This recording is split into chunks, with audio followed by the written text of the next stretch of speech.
Tome su Biblia, vamos a la palabra en estos minutos que nos quedan. Pedimos al Señor que nos ayude para continuar recibiendo.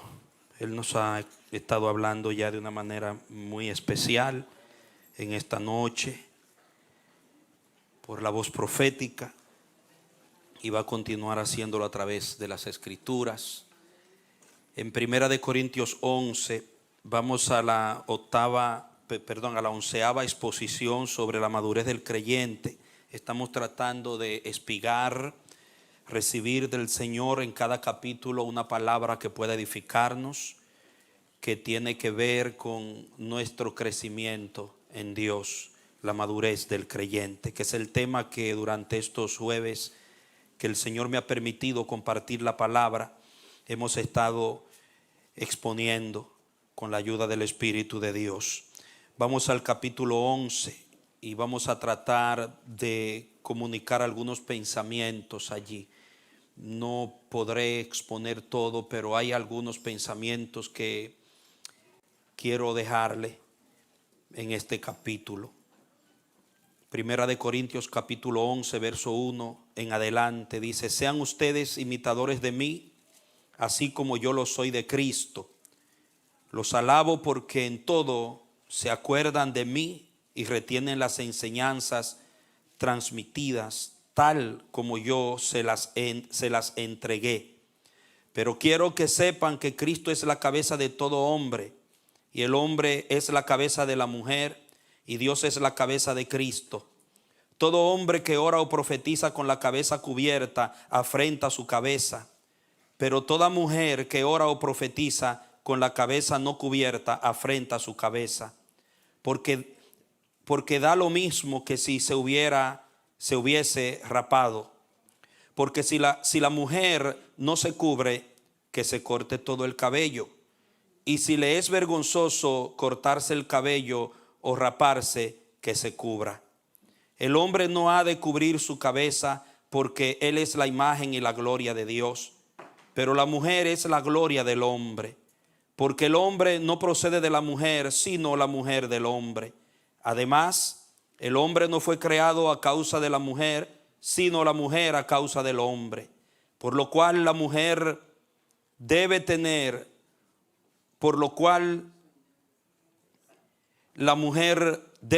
una señal de autoridad sobre su cabeza por causa de los ángeles. No obstante, en el Señor ni el hombre existe aparte de la mujer, ni la mujer existe aparte del hombre. Porque así como la mujer proviene del hombre, así también el hombre nace de la mujer. Pero todo proviene de Dios. Juzguen por ustedes mismos. ¿Es apropiado que la mujer ore a Dios con la cabeza no cubierta? ¿Acaso no les enseña la naturaleza misma que le es deshonroso al hombre dejarse crecer el cabello, mientras que a la mujer le es honroso dejarse crecer el cabello? Porque le ha sido dado el cabello en lugar de velo. Con todo, si alguien quiere ser contencioso, nosotros no tenemos tal costumbre, ni tampoco las iglesias de Dios. A lo mejor ustedes piensan que yo me voy a meter en ese problema.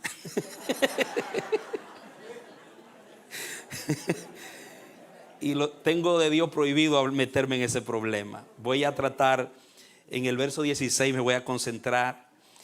Miren, yo tengo mucho que hablar sobre el velo y todo eso, porque yo pastoreé una iglesia que por años estuvo usando el velo, hasta que Dios me habló y me reveló aspectos, la diferencia entre lo que son principios eternos y lo que son formas temporales, símbolos y tipologías. Entonces, cuando el Señor me reveló que es más importante mantener un principio eterno, ceñirse a un principio eterno, que aferrarse a un formalismo, entonces desistimos del formalismo del pañito en la cabeza, porque nos dimos cuenta que tenía una connotación histórica, cultural, que no se aplicaba necesariamente para este tiempo. ¿En qué sentido? Cuando me llevó el Señor a estudiar profundamente el fondo histórico en el que sucedió esto, que la cultura grecorromana, por ley, tenía que establecerse socialmente una diferencia entre las prostitutas, las viudas y las mujeres casadas, cosa que hoy no existe en nuestro contexto cultural. Allá por regla tenía una prostituta que llevar la cabeza rapada para que todo el mundo supiera que era una mujer que vendía su cuerpo. También era costumbre, aún desde antes de Jesucristo, que en los templos se adoraran, las mujeres que eran casadas adoraran con su velo. No es algo que nació específicamente en la cultura judía ni en la cultura cristiana. No es el velo, no es un invento del cristianismo ni de la cultura judía. Era algo que ya se usaba en las diferentes culturas aún paganas. Hay pruebas históricas que aún entre los asirios se exigían a las mujeres llevar el velo. Y fíjense que también cuando Judas se mudó de entre su familia y se fue a vivir en una tierra extraña, se fue con un amigo, se mudó a vivir en la cultura pagana. Dice que cuando Tamar quiso hacerse pasar por una prostituta, se puso un velo. O sea que en esa cultura donde vivía, a la que pertenecía Tamar, las prostitutas tenían que usar el velo. Fíjese que son cosas que tienen que ver con aspectos culturales que nosotros, Pablo en todo el contexto enseña que es conveniente, era más apropiado en esa cultura que la mujer ministrara la profecía y orara públicamente en el servicio público, porque desde el capítulo 11 en adelante Pablo va a tratar con el culto público. Él prefiere que la mujer ore o profetice con el velo por el contexto cultural, pero no es un tema que se trata en todas las cartas ni en todos los lugares. Y usted va a ver solamente aquí en Corintio, porque le mandaron a preguntar, porque las mujeres en Corintio se estaban rebelando, no estaban comportándose de acuerdo a la cultura que debían comportarse, y Pablo quería establecer un orden, y por eso fue un poco directo con esta costumbre, o no costumbre, sino como dice, tradición, que es la palabra original, cuando dice ustedes guardan las tradiciones, en el idioma ahí dice las enseñanzas, pero en el griego es tradiciones. No se trata de enseñanza que Cristo dejó, ni que tampoco Dios en ningún texto mandó, que es obligatorio usar el velo. Usted no va a conseguir un texto en la Biblia donde se dé un mandamiento que hay que usar el velo. Eso se tomó como algo beneficioso para que la moral de la mujer y la señal de que estaba casada y tenía una autoridad sobre su cabeza, cosa que no tenía una viuda ni una prostituta, se distinguiera en el culto cuando una mujer ministraba, por el orden del hogar. Hay muchas cosas que podemos tratar, pero no me voy a sumergir en eso. Solo le hago entender estos aspectos porque hay algo que el Espíritu sí me instó a que yo me concentrara. Y le quiero decir, si alguien usa el velo, no hace mal.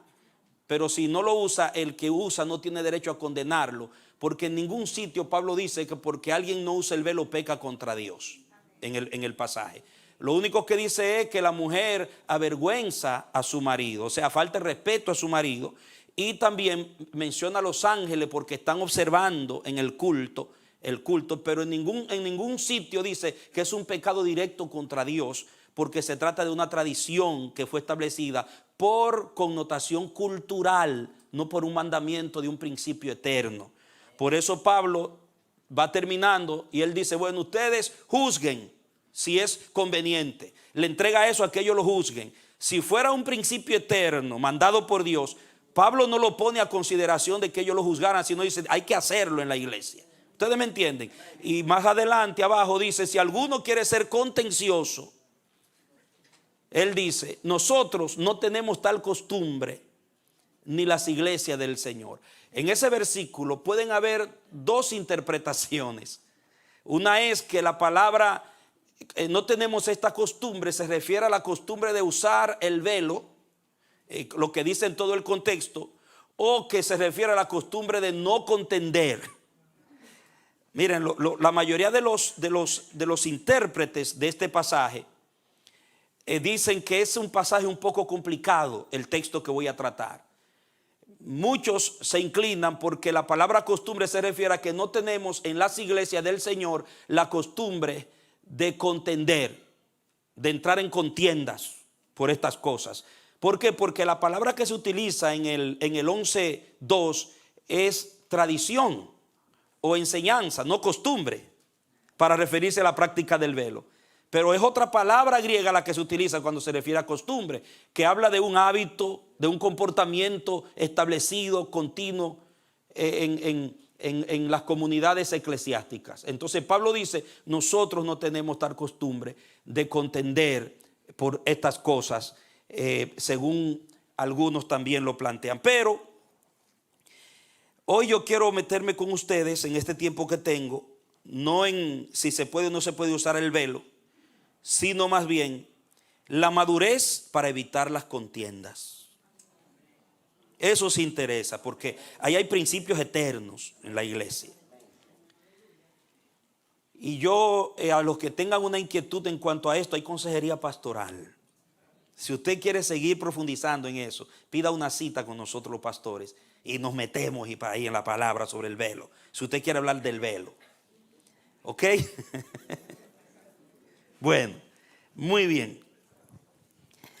Dice, el verso 16, con todo, si alguien quiere ser contencioso, nosotros no tenemos tal costumbre, ni tampoco las iglesias del Señor. La palabra contencioso, filoneikos, significa literalmente los que aman el ganar siempre. Filo, amar o ser amigo de, y neikos viene de nikao, que significa victoria, ganar, conquistar. Entonces Pablo se está refiriendo a personas. Un contencioso es alguien que pelea por ganar, que le gusta siempre ganar. Esa es la idea, que siempre quiere lograr la razón, que se le dé la razón. Entonces la palabra, cuando se utiliza con filos, conectada con otra palabra, por ejemplo, la palabra filarguros en la Biblia es amor al dinero, al tener, acumular, un materialista. Y siempre que esa palabra filo aparece unida a una palabra, habla de una tendencia repetitiva, de una tendencia intensa. Entonces el usarse acá para referirse a un contencioso quiere decir que está hablando de una persona que le gusta siempre ganar, siempre está peleando el pleito para ganar, que no le gusta perder. Y Pablo dice, si alguien es así, nosotros no tenemos tal costumbre. Yo me inclino por esa interpretación, respetando a los otros que quieran la otra interpretación, pero por el contexto me inclino por esa. Entonces, note bien que es una tendencia de la humanidad siempre tratar de tener la razón y no perder el pleito, no perder cuando se trata de una contienda. Es una inclinación de la carne. Por eso, al hablar de la madurez para evitar las contiendas, tenemos que ir a algunos textos. Por ejemplo, vaya a Proverbios 17:1 para que vea algo sobre esto. Amado.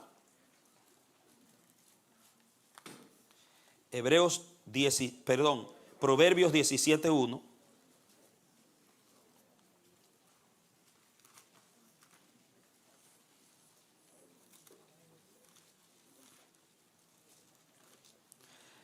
Dice la palabra, mejor es un bocado seco y con tranquilidad que una casa llena de banquetes, pero con contiendas.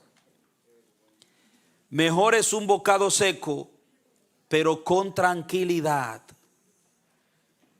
que una casa llena de banquetes, dice la versión mía, pero con contiendas. Dígale a su hermano que está a su lado, qué bueno es vivir en paz.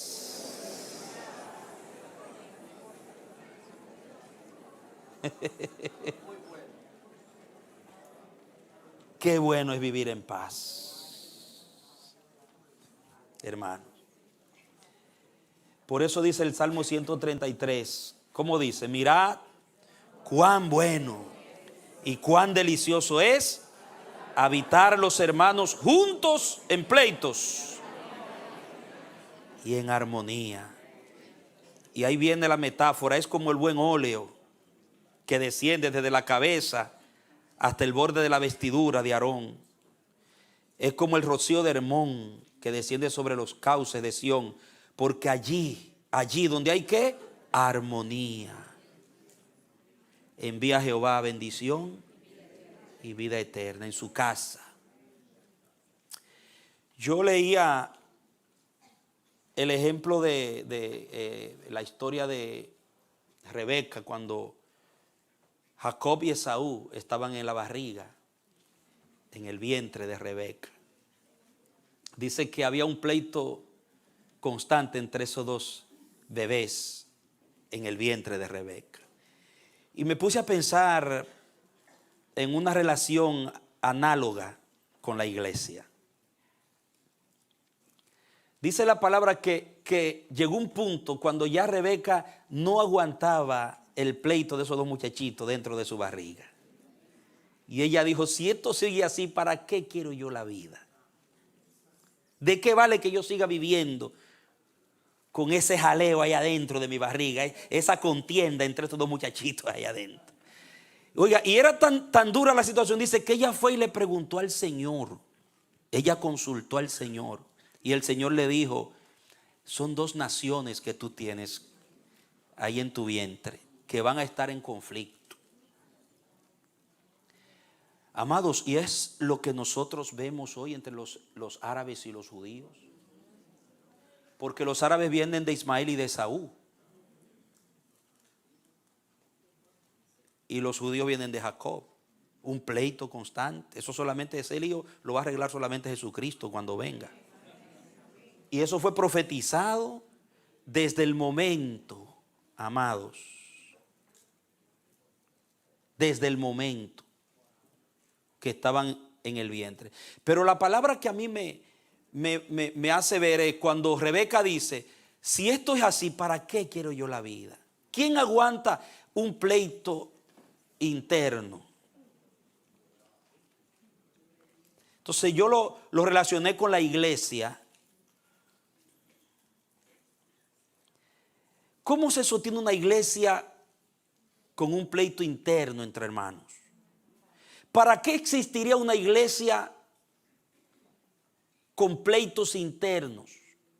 ¿Cómo puede cumplir su misión una iglesia con Jacob y Esaú peleando dentro de ella?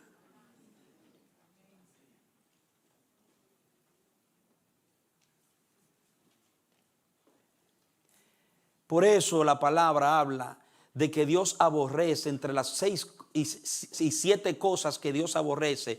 Dice también los que arman contienda entre hermanos. Una de las 7 cosas en Proverbios 6 que Dios aborrece. Dios no resiste, no ama, no quiere un pleito interno en su casa. Dios quiere edificar una casa en paz. Dígalo conmigo. Dios edifica una casa en paz.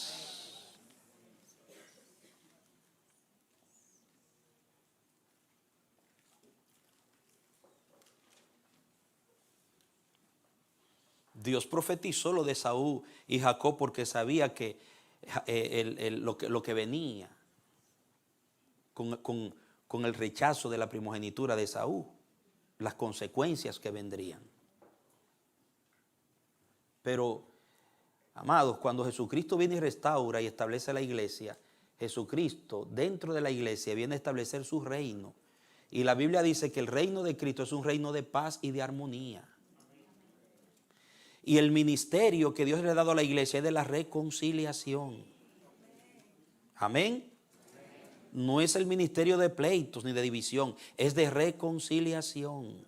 Claro, lamentablemente esa no ha sido la experiencia de Dios con su iglesia. Pero la culpa no la tiene Dios, la culpa no la tiene Jesús, la culpa no la tiene el Espíritu Santo, la culpa está en la carne, en la humanidad, en nuestra humanidad, en la naturaleza caída, en el hombre viejo. Amados míos.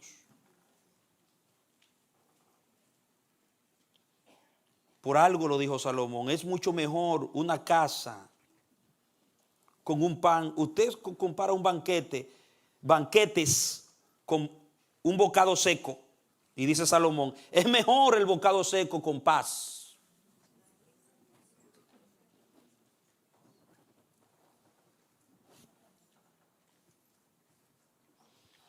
Yo en la exposición 6 hablé sobre el manejo de los conflictos. No tiene nada que ver, es muy diferente evitar contienda que manejar conflictos. ¿Por qué? Porque un conflicto es un desacuerdo que manejado en el espíritu puede ser hasta beneficioso. ¿Qué le parece? Los conflictos pueden ayudarnos a crecer si se manejan espiritualmente, pero cuando habla de contiendas, habla de la obra de la carne, habla de un comportamiento carnal cuyo objetivo es destruir, es dañar.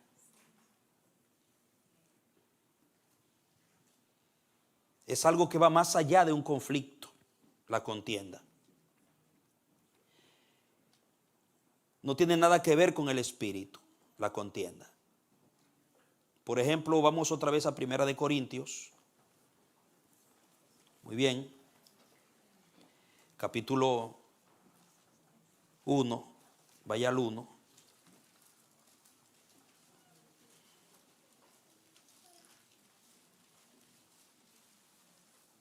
Dice 1 de Corintios 1, el verso 10 y 11. Voy a leerlo. Los exhorto pues, hermanos, por el nombre de nuestro Señor Jesucristo, a que se pongan de acuerdo y que no haya más disensiones entre ustedes, sino que estén completamente unidos en la misma mente y en el mismo parecer. Que no hayan disensiones o contienda, es la palabra, que no hayan contiendas. En el 3 también, verso 3 dice, porque todavía son carnales, pues en tanto que hay celos y contiendas entre ustedes, ¿no es cierto que son carnales y andan como humanos? En el capítulo, mire conmigo el 11, otra vez, pero ahora en el verso 17, en el 11, 17, 11, 17 al 18, dice, pero al encargarles lo siguiente, no los alabo, pues no se reúnen para lo mejor, sino para lo peor.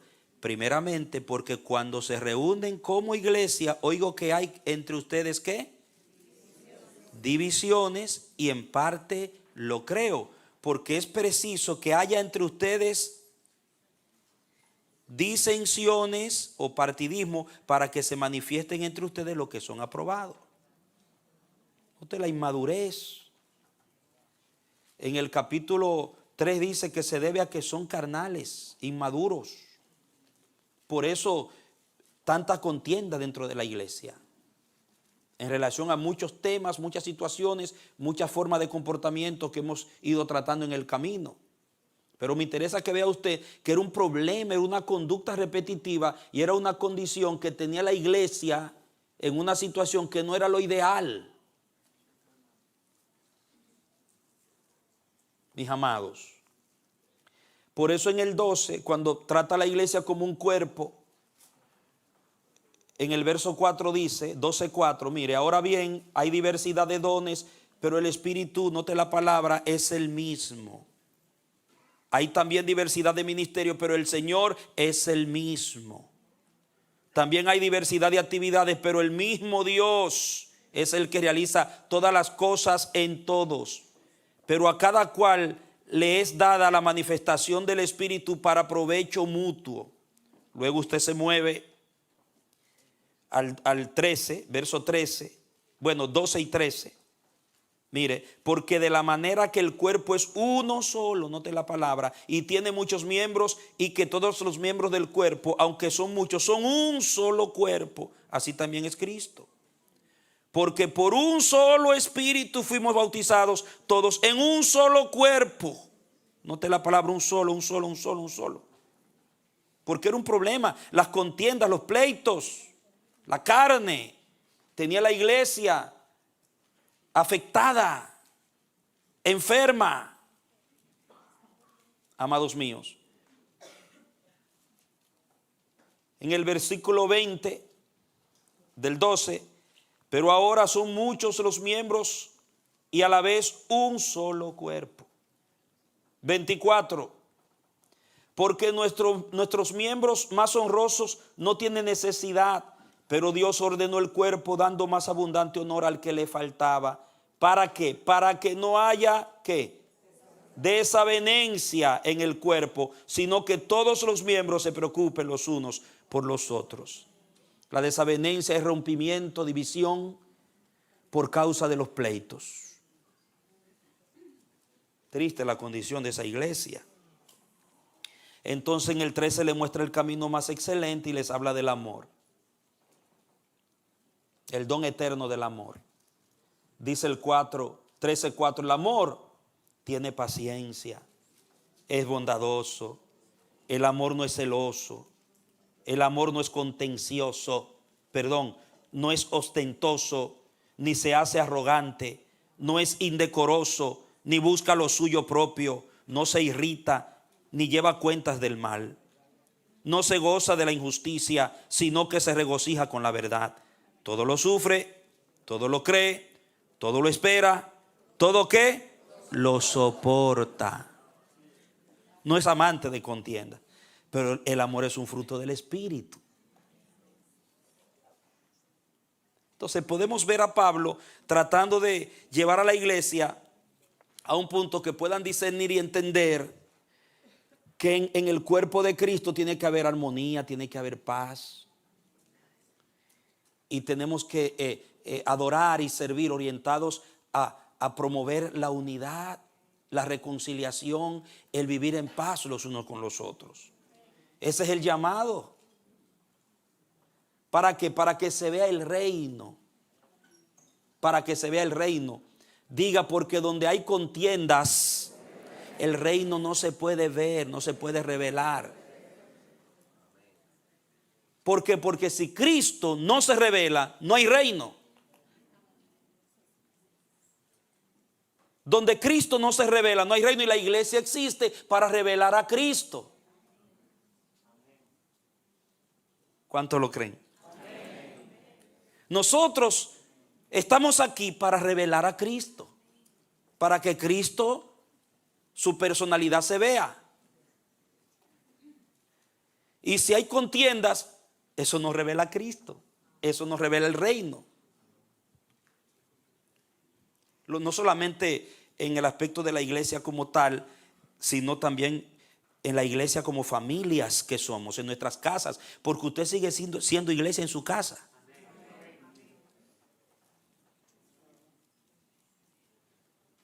El problema es que son dos culturas diferentes.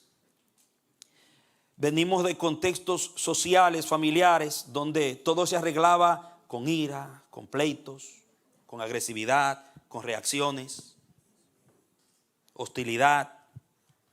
Muy pocas cosas arreglábamos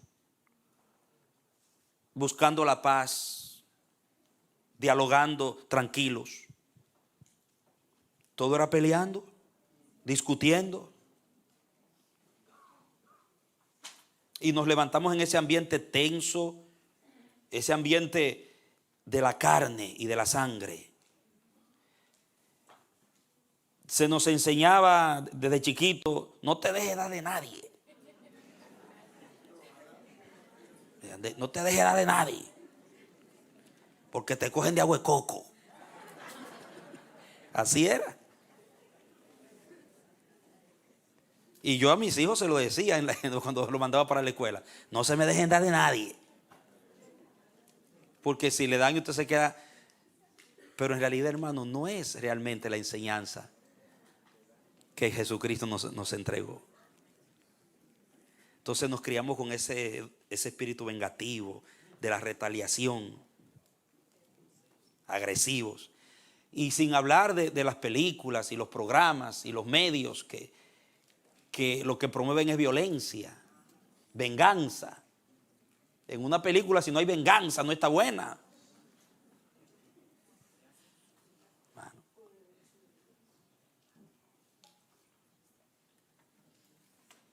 Entonces, ese sistema crea en nosotros un carácter, un temperamento carnal que tiende más rápido a las contiendas que a la pacificación.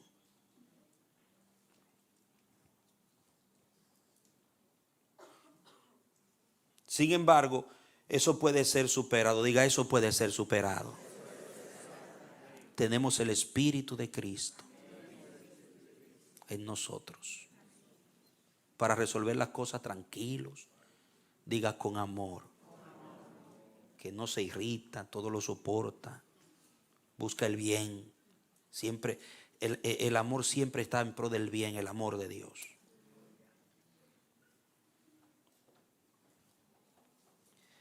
¿Por qué entonces, amados, es tan fácil caer en ese contexto de la contienda, de la hostilidad y de arreglar las cosas? Bueno, realmente no se arreglan con las contiendas, se desarreglan más. Sí. Miren Proverbios otra vez. Vamos a ver dónde se gesta el espíritu de la contienda. ¿Por dónde entra el espíritu de la contienda? Es un espíritu, hermano.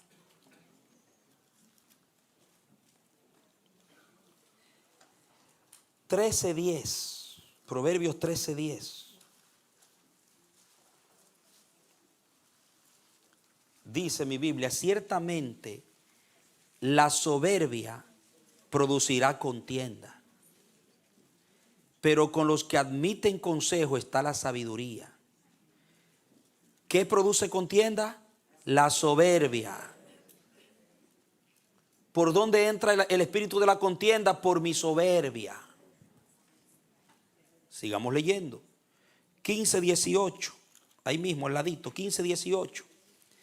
El hombre iracundo suscita contiendas, pero el que tarda en airarse calma la riña. ¿De dónde entra el espíritu de contienda por acá?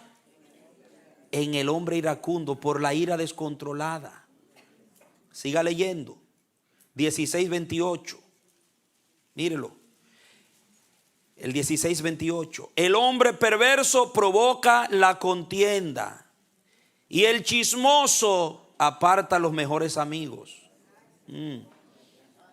Note bien. El chismoso, el perverso.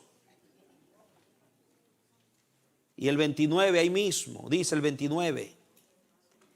El hombre violento persuade a su amigo y le hace andar por camino no bueno. La violencia. 17:14, siga leyendo. 17:14.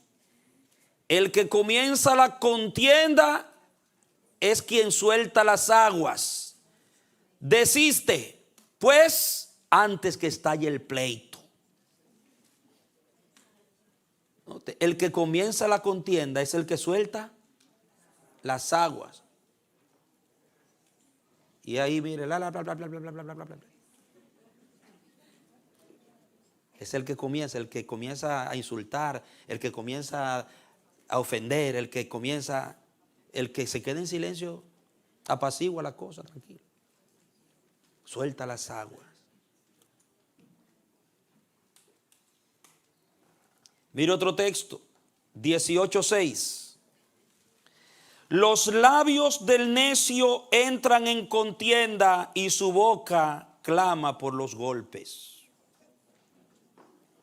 La boca suelta. Otro texto, 19:13.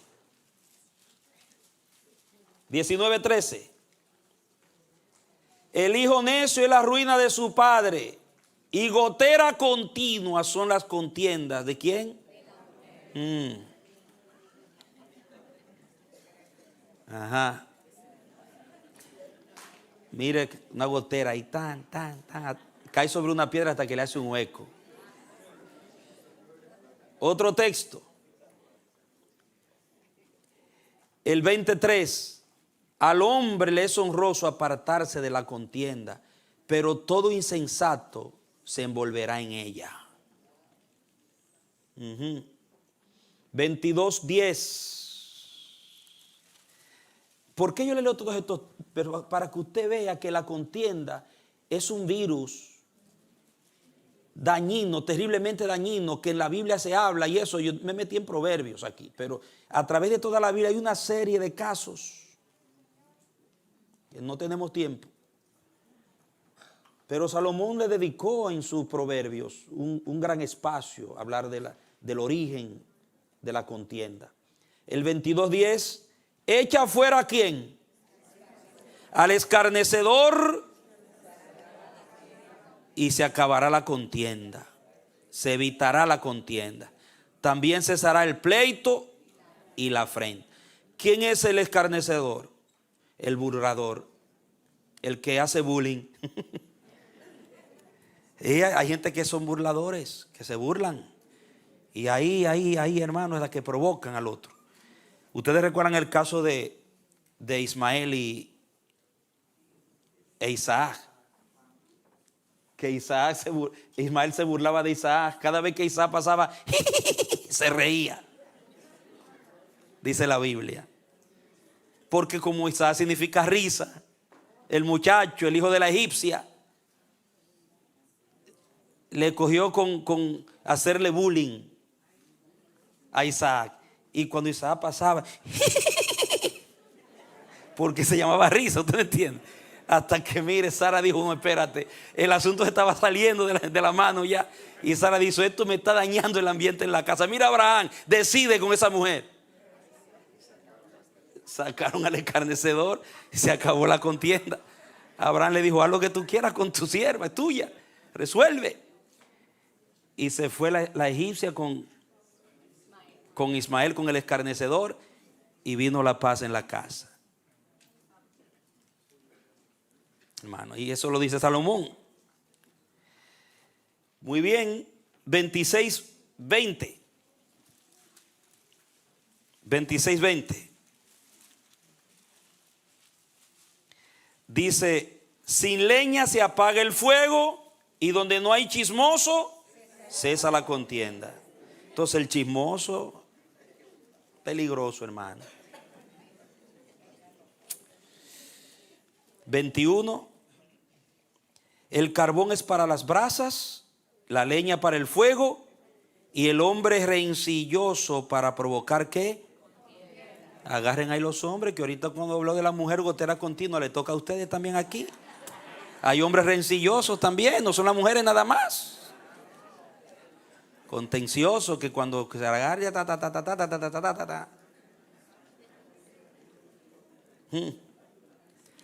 Y el 30:33, el último texto aquí en Proverbios.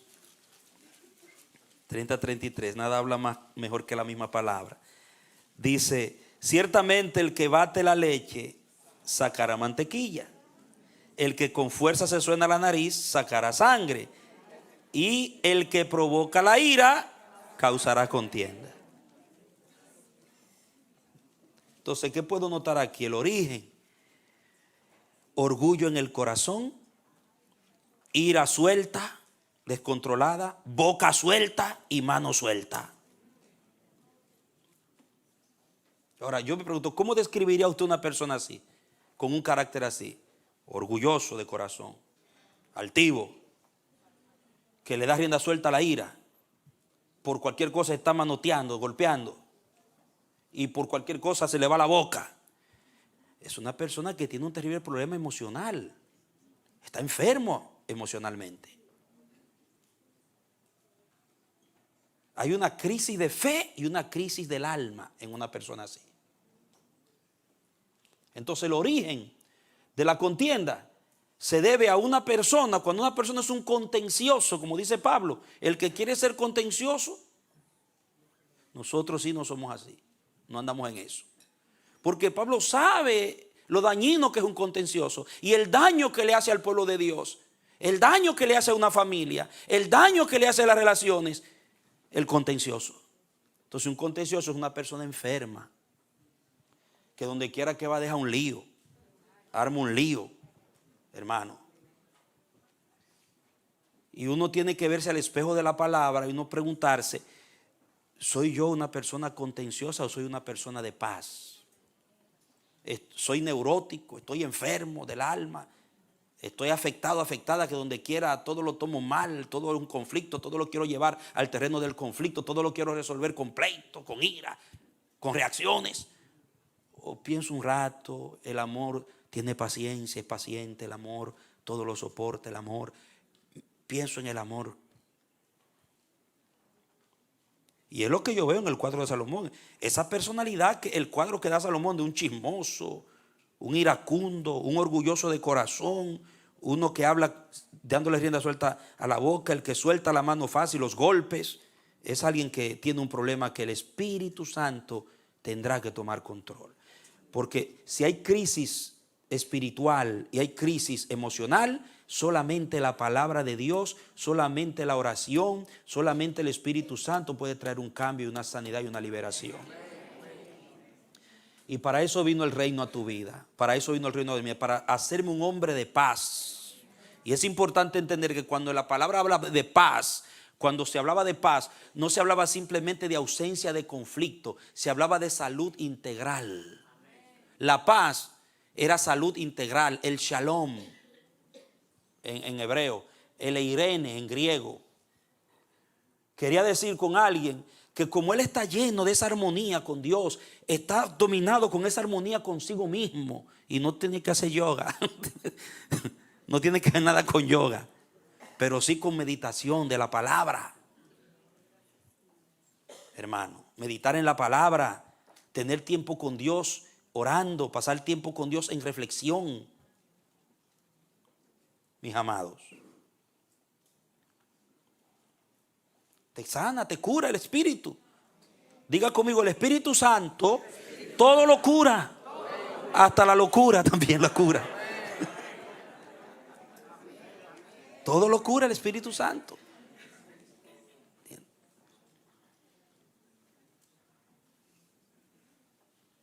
Lo que pasa es que si estamos en la carne y todo lo queremos resolver en la carne, la contienda es obra de la carne. Las manifiestas son las obras de la carne, que son ¿qué? Adulterio, fornicación, ira, pleito, enojo, contienda, herejía, disensiones. Mire, agárrelo del Espíritu, todo lo contrario. Amor, gozo, paz, paciencia, benignidad, bondad, fe, mansedumbre, templanza. El carácter, la personalidad de Cristo. Entonces escuchen, vamos terminando. Oiga los pensamientos que se desprenden de lo que hemos dicho hasta ahora. Entonces un contencioso es sinónimo de orgulloso, iracundo, chismoso y burlador. Según Salomón, un contencioso que todo lo arregla con un pleito, siempre está armando un lío. Es sinónimo de alguno de eso nace. O es que hay orgullo, según Salomón, o hay chisme ahí, o hay ira descontrolada, o hay burla. Ahora, este tipo de conducta debe ser evitada entre nosotros por tres razones fundamentales. Escúchela. Primero, es inadmisible en aquellos en quienes la personalidad de Cristo está siendo formada. ¿En cuántos de ustedes está siendo formada la personalidad de Cristo? Cristo está siendo formado en mi vida. Entonces, cuando yo me vea tentado por mi carne o por mi orgullo o por mis afecciones emocionales o por Satanás, para yo llevar una situación al terreno de la contienda, primero yo tengo que pensar como un nacido de Dios que Cristo está siendo formado en mí. No, espérate, Cristo está siendo formado en mí. Yo tengo que darle el control a la personalidad de Cristo en mi vida, el control del Espíritu Santo, como Gálatas 5:22 lo dice, el fruto del Espíritu. Entonces, cuando se habla de la personalidad de Cristo, ¿de qué se habla? Dice Isaías que Él no contenderá. Amados míos, cuando habla de Jesús, ¿cómo será Él? Él no contenderá ni hará bulla, no hará bochinche, no se oirá su voz, no será un alborotado, pleitoso, pleitero, contencioso. Lo dice también en Mateo 12, 19, que Él no será un contencioso. Cuando habla del niño que nos será nacido, se llamará su nombre admirable, consejero, Dios fuerte, Padre eterno, príncipe de paz. Wow. El carácter, la personalidad de quien está siendo formado en nosotros. Príncipe de paz. El que está siendo formado en mí es un príncipe de paz, no de contiendas. Es inadmisible en una persona en quien la personalidad de Cristo está siendo formada, que sea una persona subversiva, pleitosa, conflictiva, que ame siempre el ganar. Tengo que echar este pleito porque yo no me voy a quedar así. Eso no se puede quedar así. Así es que piensa el contencioso. Eso no se puede quedar así. Y el diablo te dice, no lo dejes así porque, mira, eso no se puede quedar así. Deje eso así, somételo a Dios. Si eso lo que va a traer es un problema peor y no te va a llevar a ningún camino, llévalo a Dios. No entres en el terreno de la contienda, que no vas a ganar aunque ganes.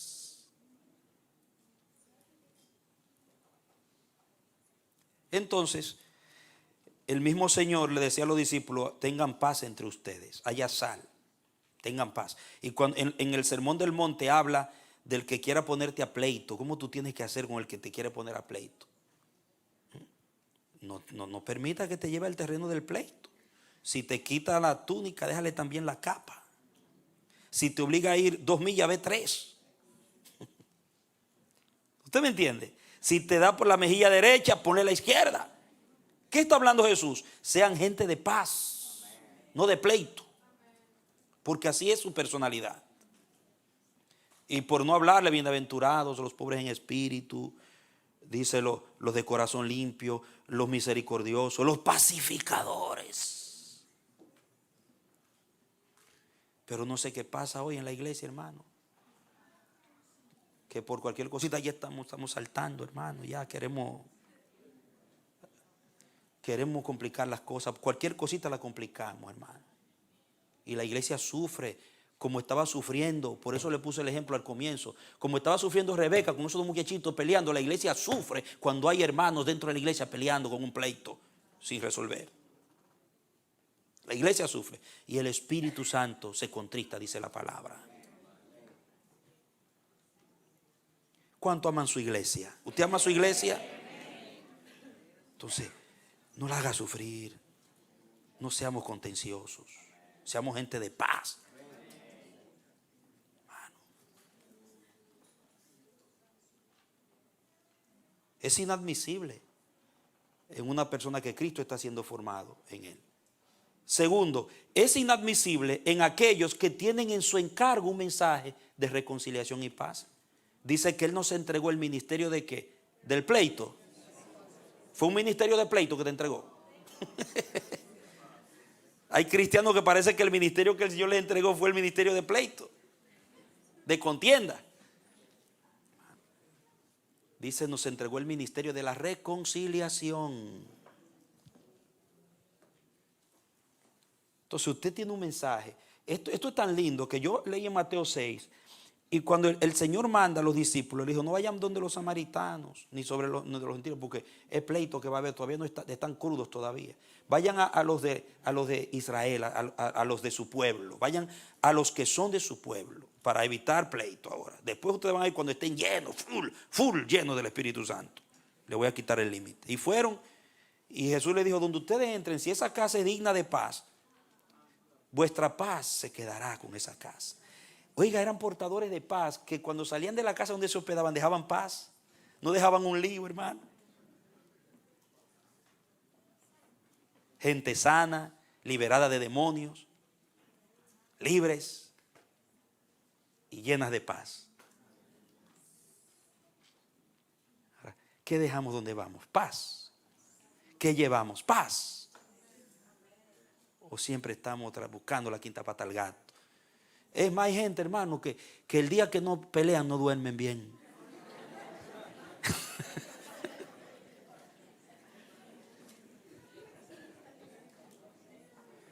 Ay, Dios mío. Pablo dijo, en cuanto dependa de vosotros, estad en paz con todos. En cuanto dependa. Entonces es inadmisible en personas que tienen un encargo y es de llevar paz. Nosotros tenemos el encargo de llenar a Nueva York, al Bronx, a Nueva York, a New Jersey, a todos los, con paz, hermano. Lleve paz donde usted vaya.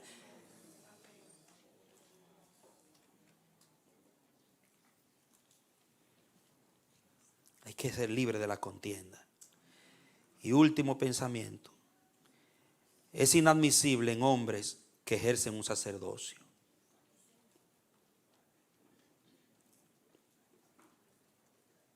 Cuando Pablo dice a los hombres que levanten manos santas, ¿cómo? Sin iras ni contiendas. Un hombre que levanta manos santas, que ejerce un sacerdocio a favor de su nación, a favor de su casa, a favor del reino de Dios en la tierra, no puede ser un hombre contencioso, dice, ni iracundo. Cuando usted levanta su mano, hermano, tiene que ser la mano de un hombre de paz.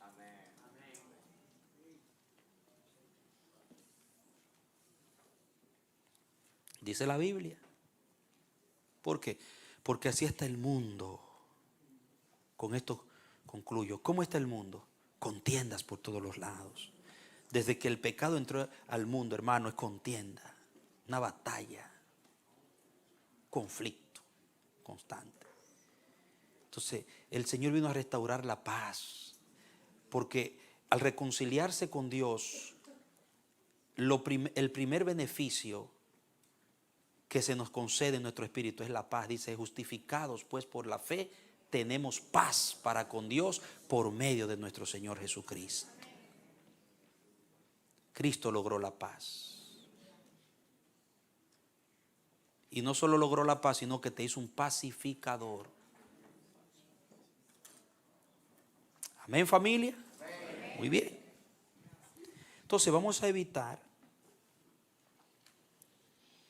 toda contienda y aboquémonos a ser mensajeros de paz, mensajeros de salud, mensajeros de vida, reconciliadores en lugar de provocadores de contiendas. Entonces es imperativo dejar la altivez. Y no le diga al Señor, quítame el orgullo. No, deja el orgullo.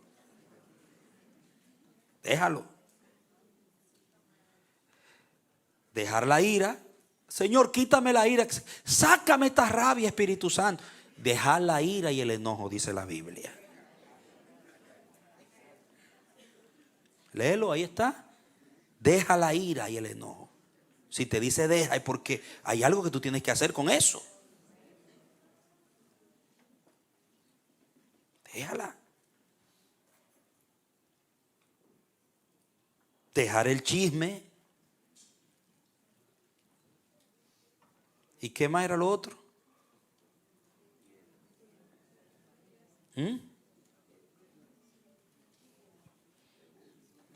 El bullying. La burla, el bullying, la violencia de las manos, los golpes. Entonces, ¿qué vamos a tener? Una comunidad de paz. Diga conmigo, mirad cuán bueno y cuán delicioso es habitar los hermanos juntos en armonía.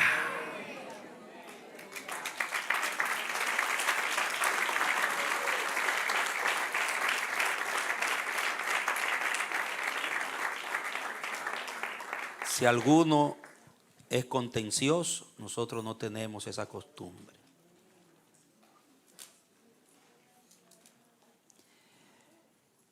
Rompí un récord hoy. Ni yo mismo me lo creo, hermano, que predicó un sermón completo en menos de una hora.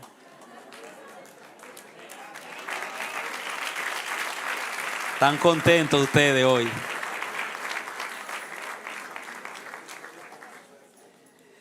Esa fue... Venga, mi pastor. Gloria a Dios, sí se puede, sí se puede. Llévese el mensaje. Una palabra sencilla ahí, pero al corazón. Con todo lo que Dios nos ministró antes del sermón, tenemos un condensado del Espíritu para caminar en él. Padre, gracias por tu palabra. Ayúdanos a ser hombres y mujeres de paz. Líbranos de los pleitos, porque el Espíritu Santo en nosotros vino para formar a Jesús, y su personalidad es una personalidad de amor, de paciencia, de benignidad, de bondad, de mansedumbre y de templanza. Que tú puedas sanarnos, liberarnos de todas las ataduras del pasado, las afecciones emocionales que nos llevan a ser conflictivos y agresivos, y que podamos dejar la contienda y todo lo que provoca la contienda. Ayúdanos a pensar en este mensaje y que tu Espíritu Santo pueda darnos la capacidad para dejar todo lo que le ofende y poder vivir a su agrado. Gracias, Señor. Haz que tu palabra se haga vida en nosotros. En el nombre de Jesús. Amén. Aleluya. Aleluya. Amén. Amén. Nadie puede culpar al Espíritu Santo de que le robó el tiempo a nadie.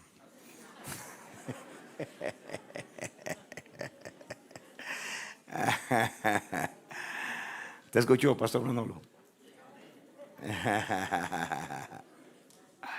Eso significa que el Espíritu tomó su lugar abruptamente, hizo lo que quiso. Nos dio un mensaje como en 50 minutos y durmió a Manolo ahí para que no se olvide, porque no tenía ni reloj. Dios hace lo que Él quiere y estamos a tiempo. Denle un aplauso, Señor. Amén. Amén. Gloria a Dios. Vamos a subir.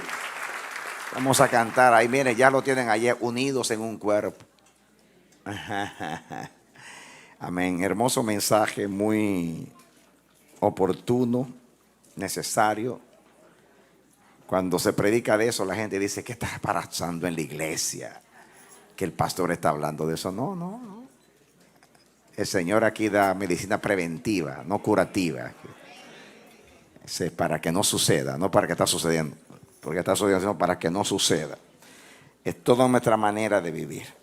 Debiéramos ser así, gente de paz. Dios es un Dios de paz en todas las iglesias de paz.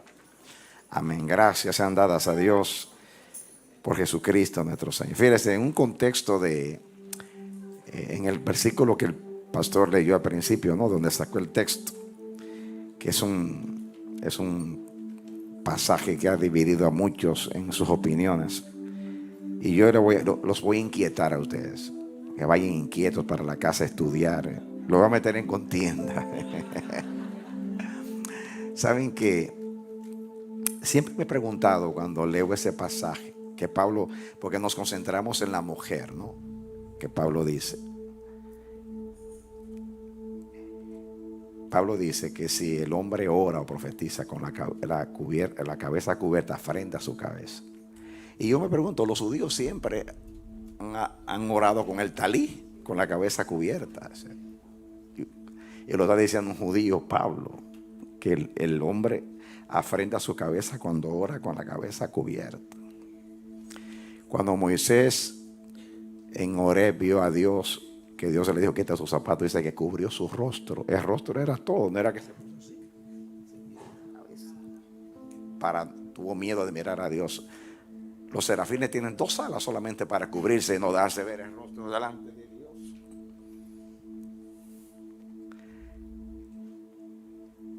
Eso me dice a mí que Pablo está tratando. Yo veo a los apóstoles muy sabiamente tratando de no levantar controversias culturales. Por ejemplo, cuando ellos dicen a los esclavos: sométanse a sus amos, para que no haya problemas con el Señor, para que esto no sea un problema, porque la esclavitud era un problema social. Pero ellos, a los esclavos, sométanse a sus amos para evitar problemas. Y yo veo a los apóstoles evitando problemas culturales para que el cristianismo no se confunda, que no nos juzguen por lo que no en realidad no es el issue. Hay gente que que, como le digo yo a personas en el pasado, no convierte el reino en una religión. Hay tantos temas relevantes para tú dándole vuelta a una minucia, que si se puede evitar los hijos, que tener una foto de la familia es malo, que si celebrar el cumpleaños eso es un pecado. Cuelan el mosquito y se tragan el camello. Eso es religión, amados. ¿Tú sabes lo que yo aprendo de ese pasaje? Mujeres, aunque no usen el velo, sométanse a sus maridos, porque el velo era una señal de que usted está sometida a su marido. Así que si usted está sometido, no tiene que usar velo. Sométase, porque ese es el mensaje. ¿Qué hago yo con tener un velo en la cabeza? Una mujer con un velo en la cabeza, si no está sometida, no vale nada. Es mejor que no use nada, rápese la cabeza si quiere, pero sea sometida a su marido. O sea, no tome la forma, tome la enseñanza. La mujer debe estar sometida al marido. Y eso no es un asunto, tampoco es someterse, es una obligación caprichosa, religiosa, porque es un mandamiento. Es que en el reino de Dios es justicia. Porque todo lo que está en armonía con el cielo es justicia. Porque en el cielo, amado, allá arriba en el cielo, todos están bajo autoridad, amados. En el cielo la autoridad es justicia. Estar en autoridad es justicia. Es cierto que en el cielo hay niveles de autoridad, pero hay niveles de honra. No es jerarquía, que yo soy, tú eres más que yo, tú me mandas a mí, yo soy sobre ti. Eso es aquí abajo. Jesús dijo que entre los hombres el mayor aplasta el que está arriba, aplasta el que está abajo. Pero entre vosotros no será así, dice Jesús. En el cielo se vive de otra manera. En el cielo el que más sirve es el que tiene más autoridad. El que vive la verdad tiene autoridad, porque él ha asimilado. Esa es la justicia del reino. Cuando vivimos en el Espíritu, no estamos enfrascados en la forma, sino en los principios. Yo no estoy diciendo que hay momentos que la forma puede ser profética y representar muchas cosas, pero hay que ir a la esencia, al meollo del asunto. Fíjense, yo creo, por lo que dice ahí, por lo que Dios predicó hoy, que el problema ahí era, la intención de Pablo era evitar la contienda. Era decirle a la iglesia, no, aquí hay una cultura, no la violenten. Entonces le sacó una lección espiritual a la cultura de aquellos días. Y en las culturas donde la mujer no se cubría, entonces le van a imponer algo así.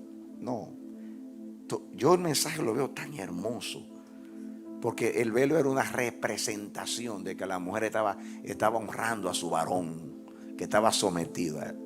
Así que mujeres, dígame a la mujer, usted está viendo algo sobre mi cabeza, ¿verdad que no? Pero Dios está viendo un velo. Dios sí está viendo un velo que hay ahí arriba. No lo tengo aquí, usted no lo ve el velo, pero Dios sabe que tengo el velo puesto, porque mi vida estoy sujeta a mi marido, como Dios manda en la palabra. Yo prefiero que mi esposa no use ningún velo y que se someta. Nunca he dicho en mi casa, ni nunca he dicho en la iglesia, respete, soy el pastor. Yo le doy un guión que no lo tengo a alguien que me diga que no pasa. Yo soy el pastor aquí. No, nunca en 40 años lo he dicho. Nunca a mi esposa le he dicho, yo soy la cabeza aquí, ¿verdad? Nunca lo he dicho. Porque el que exige autoridad es porque no la tiene. La autoridad no se exige. La esposa debe someterse porque respeta al marido, porque por lo que es el marido, no porque es marido, sino por lo que es el marido. Entonces, marido, quiere sujeción, vive como Cristo. Amén. Porque el varón representa a Cristo y la mujer a la iglesia. Miren qué linda la vida en el Espíritu, hermano. Los teólogos se invitaron a botar tanta saliva y escribir tantas páginas con tanta controversia si se fueran a la vida del Espíritu. Todos problemas. Miren el tema de la elección que tanto dio la iglesia. Miren en el libro Olviden el Espíritu. Me han escrito pastores de lo más rajatable. Me dicen, wow, nadie puede refutar tu argumento. Digo, sí, porque este no es del Calvino.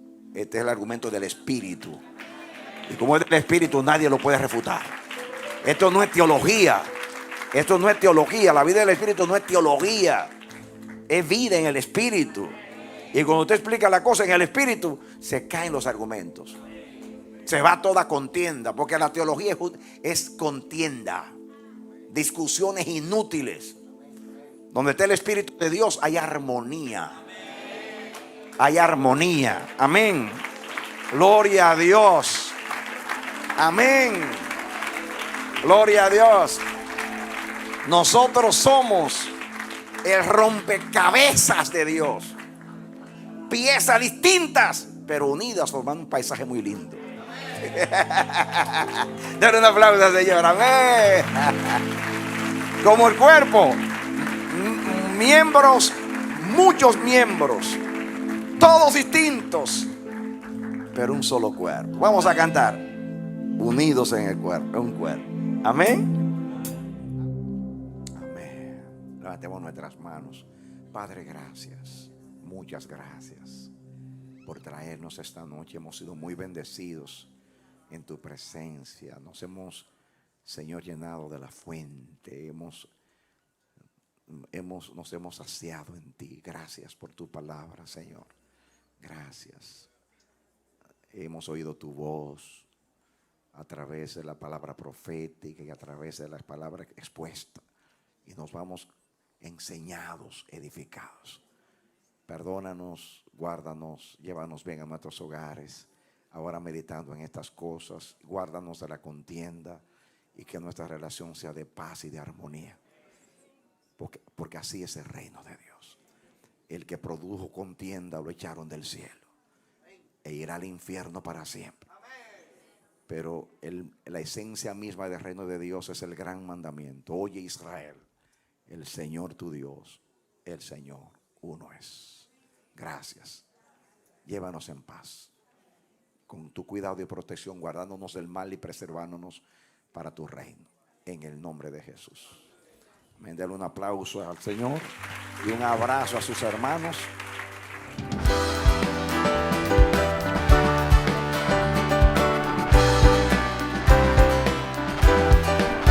Este ha sido su programa Voz de Restauración. Si desea comunicarse con nosotros, escríbanos al P.O. Box 70, Bronx, New York 10473 o visita nuestra página web www.elamanecer.org. Nos despedimos hasta la próxima. Que Dios te bendiga.